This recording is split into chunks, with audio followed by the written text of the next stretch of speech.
chase the night, wanna dance to the light. Hello po mga kabayan, mga kalingap, kabisnes kapapi, magandang buhay po, Analisa Reality Vlog. Itutuloy ko po yung reaction ko ngayon patungkol po doon. Ito kila Jonathan.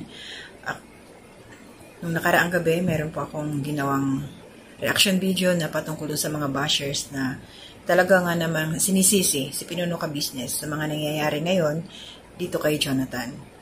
At yun nga, wala na po si Nanay Marita.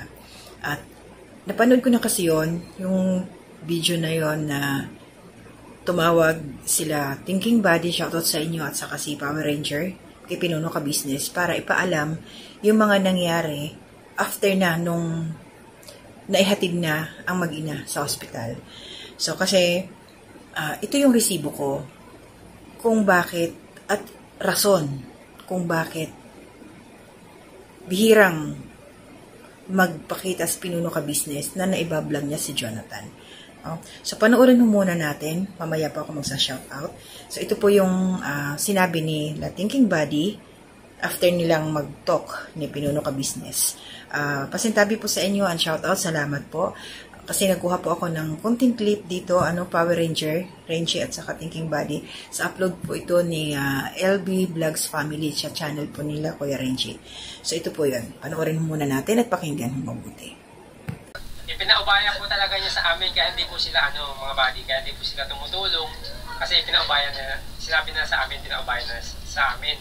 Kung hanggat kaya nyo, sige, di ba? Kasi mamimihasa kasi ko yung si Kuya Jonathan pag maraming tutulong. Lagarin siya. Kaya yun. Yun. Salamat, Boss Ka Business. Thank you. Okay mga kabisnes, mag-focus tayo doon sa word na sinabi ni Thinking Buddy na ipinaubaya na sa kanila sila Jonathan, yung mag-ina. Ibig sabihin ng ipinaubaya. Ibig bang sabihin nun sa mga bashers na hinayaan na, pinabayaan na ni Pinuno Ka Business ang mag-ina? Para sa akin, pag sinabi kasing ipinaubaya, inilet go ni Pinuno Ka Business, ipinagkatiwala na dito sa tatlong nagbablog kay Jonathan. Sino-sino sila? Mention natin. Si Ate Jen, si Thinking Buddy, at saka si Power Ranger. Bakit ipinaubaya? Bakit ipinagkatiwala yung mag-ina? Ito yung napapansin ko. Ito yung opinion ko. Una, silang tatlo yung malapit doon sa area kung saan mas gusto ni Jonathan na doon sila mamalagi. Madali silang mapuntahan, lalakarin lang ni Jonathan, andoon na magkikita-kita na sila. At the same time, itong tatlong to, kaya para sa akin, ipinaubaya na ni Pinuno Ka Business para matulungan nga nila, nakafocus doon at may tiwala si Pinuno Ka Business dito sa tatlo na kaya nilang tulungan yung mag-ina. Okay mga ka-business, so ito dadagdag ko lang po kasi nandyan po sa thumbnail ko na may isang nagkomento, si Mimi Lunano. Ang sabi niya, natiis nila ka-business ang mag-ina. Nangako si ka-business dati na hindi sila pababayaan, ilang beses na pala. Pabalik-balik si Jonathan kila ka-business, hindi daw pinapansin. Okay ma'am, ito po yung aking maisasagot doon. Ito po yung aking opinion doon patungkol sa komento nyo. Kung nagpabalik-balik man doon sila Jonathan, kila ka-business, at sabi mo nga hindi daw pinapansin, nandoon yung mga kagwangs, kasi alam na ho natin na ipinaubaya na nga po ito kina Thinking Buddy. So, para sa akin, kung halimbawa, haharapin, kunyari, haharapin ni ka-business doon, so anong masasabi ninyo? Ipinapaubaya na nga niya yung spotlight doon kila Thinking Buddy. So, alangan naman, makisawsaw pa to si Pinuno Ka Business. Although, nandun yung mga kagwangs, kinakausap naman si Jonathan, si ka-business lang ang hindi humaharap kasi nga, itinurn over na niya. Ibinigay na niya kina Thinking Buddy, pero hindi naman ho niya tinuldukan ang lahat. No? Kayang-kaya ng tatlo. Kung paano i-handle si Jonathan, tatlong utak yan kumpara sa isa kay Pinuno Ka Business. Joke lang, no? Siyempre, si ka-business, yan? May strategy yan. Hindi mo maiisahan. Diba? So, yun lang yung sa akin, At ito naman, yung conversation po nila Pinuno Ka Business, i-attach ko po, pakinggan ho natin. Kasi baka mamaya sabihin ninyo, naggawa-gawa lang ako ng kwento para dun sa mga hindi pa nakapanood sa channel ni LB Vlogs Family, kay Power Ranger, kila Kuya Renchi. So, ito po yung naging usapan nila. At may mga sinabi dito si Kwa Business na mas makakapagpaliwanag sa inyo, mga bashers dyan, na talagang nagkakaintindihan sila Thinking Body at saka sila Pinuno Ka Business. Kaya, supporto natin sila. Ba? So, ito po yan. Subukan po namin tawagin si Kuya Ka Business, no? Sakali man. Natin, matawagan natin. Para pagbigay alam lang. Para natin mapaipas din na siyempre siya ang Kilala naman natin ang puso nun. mamaya magtampo sa atin. Bakit hindi mo siya nabihan? Para naman tayong others. Patatawagan ko namin. Yun.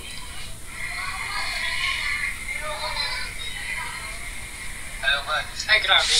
Boss. Gandang gabi, boss. Ay, busy ka, boss? Ay, ang pogi oh! Ang grabe ang pogi!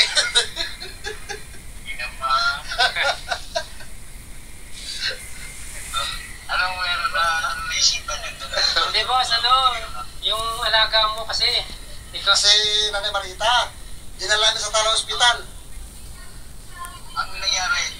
Parang double stroke. Stroke? Parang, ewan ko lang. Eh, ka na magpito. hindi, kasi boss, ganito. Pumunta dito si Kuya Jonathan. Umiiyak. Ang gusto niya kasi kanina, dalhin daw namin dyan sa'yo. Sila. Eh, sabi ko, hindi po pwede. Sabi ko, papaalam muna natin. Ngayon, sige, tignan niyo muna si Mama doon sa, sabi niya, doon sa may... Six. Tinutulugan nila. Ngayon, boss, nung nakita namin, wala na, tagilid na talaga eh. Parang laylay na. Ngayon, sakto naman yung barangay, dahil sa'yo, ginamit namin yung power mo. Inassist kami ng barangay agad. Inassist kami ng barangay, tapos, yun nga, inescortan kami papuntang Tala. So, andun na. Confine na. Naka-confine na sila. Yun nga, gusto lang namin sabihin sa'yo kasi nga, si Kuya Jonathan, ikaw yung bukang bibig. Kahit lumuhod daw siya sa'yo, kahit... Marami na siyang tawad sa'yo, kahit lumuhod daw siya. Sabi ko, hindi. Gawin nila lahat. Kaya mag-alala, sabi ko, tatawagan na lang namin si Kuya kung ipapaalam namin yung sitwasyon mo. Kasi hindi pwede siyang umalis doon sa Tala kasi siya yung bantay, boss.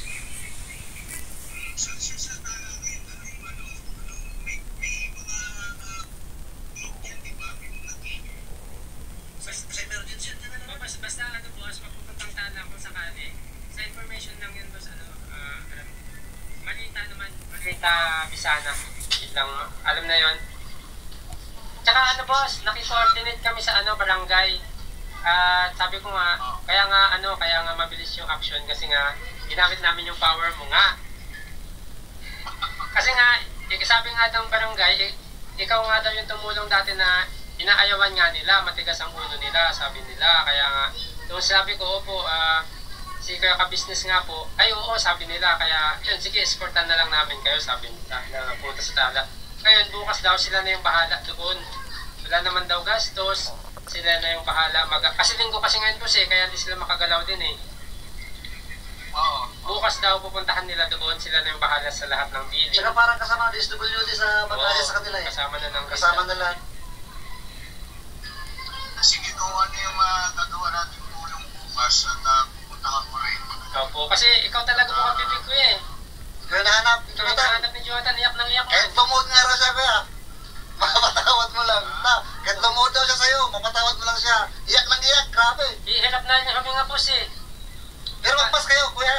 Mag-ano na kayo, magmas lang kayo. Magpas kayo pagka kayo. Kasi Jonathan, positive. Pinag-explain namin. Positive kasi. Sila namin, positive. TB. Magmamas kayo. Kasi Saka siya, pagmas mo siya. pagmasin mo rin siya.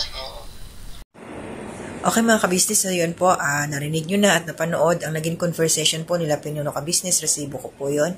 At maraming salamat po kay Power Ranger, doon sa channel nila, LV Vlogs Family. So, doon ko po yun nakuha. Shout out po sa inyo. Thank you po sa clip na ginamit ko para po magkaroon ako ng proof at mapanood din ho ng karamihan pa na hindi pa nakakapan. Kasi nag one day na ho ito. Inanday ko lang talaga siya na mag 24 hours muna bago ko iparinig sa inyo kasi isa po talaga yun sa rules na pag magre-reaction kami sa ka-business or sa kalingap man, 24 hours pagka mga ganyan. Kaya, salamat sa iyo, Power Ranger. More subscribers pa sa inyo. At salamat sa tulong ninyo kila Jonathan. So, yun lang lahat, no? Maraming salamat po. Shout out. And thank you pala doon sa mga bagong pasok po sa aking munting kubo. Salamat po sa suporta ninyo, mga new subscribers. Welcome po. Mga silent viewers, nagko-comment, nagla-like, nag-share. Nandyan ngayon sa comment section. God bless po sa inyo. Thank you so much. Yan, salamat po sa panonood ninyo sa aking mga reaction. At salamat po sa hindi ninyo pag-skip ng ads. At support po natin sila ka-business official, Papa Dance TV, Mrs. KB official, mga kagwangs, ka-business family channel, mga ka-business reactors na kasamahan ko. Also sila Kuya Bal Santos Matubang, support po natin, Ate Edna Vlogs, Jack Tapia Matubang, Kalinga Prab of course, and mga kasamahan ko pong reactors dito sa Karepa, mga Kalinga partners, support din ho natin. So hanggang dito na muna ako, mga kababayan, mga kalingap, mga ka-business kapapi. Magandang buhay muli, good morning po dyan sa Pilipinas. So mag-iingat po tayo palagi. Yung panahon natin ngayon, bigla na lang umuulan kahit mainit. So mag-iingat po, laging handa sa katawan para hindi po tayo magkasakit. Yan. May payo o ano man, proteksyon sa ulan kung sakasakali man. So yun lang po. Love lang po tayo. To God be the glory.